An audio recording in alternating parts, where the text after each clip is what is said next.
We're going to take a few minutes now to talk about declarations in the C programming language. A declaration of a variable is very different from the initialization of a variable. The declaration tells the C compiler that we want a certain number of bytes and a certain type of storage for some use that we have in our program, that we want something that we can put a name or an age or some other piece of information in. So we're going to declare variables in here. Now, declaring the variables all on one line is just fine. Here we have some integers. We have an int called upper and lower and step. Now this creates those variables, but it doesn't give them any initial value.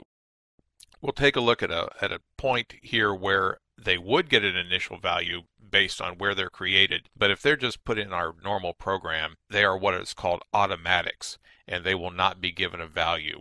Just whatever is in the computer's memory where they're assigned to is what you get until you initialize them. It is better coding practice in C to use separate lines, to have character, first name, this is an array that we'll see a little later with the brackets. So we have a number of characters put together there. We haven't said how many yet, but we're just getting set to be able to do that. And here's a character last name, another array. Here's an integer age. Again, no initialization, just declaration of the variable. Now here's an option where we have created an external variable. Here's an integer I, and it's outside of our program. Here's our little main program, or our main function, which at this point is our entire program. So this is an external variable, and it lives in a different place in the computer than this integer I does down here. This is an automatic, and it is declared and initialized at the same time.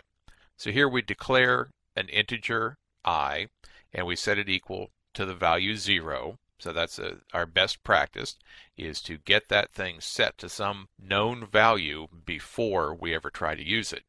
This integer I, because of the way C programming works, will be set to 0 as well, because externals are automatically initialized. They are given a 0 value if you don't give them any other value. So that's a little difference in our C programming declarations. So that's about it for declarations. They're very simple to do. Very simple to create a number of variables. And again, you do want to do them on separate lines, because if you have to come back and maintain this program, you want to be able to just add an extra integer or another variable right at the end, rather than trying to figure out where to put the thing on a single line like we had in that earlier slide. Declarations, very simple, and now we'll be moving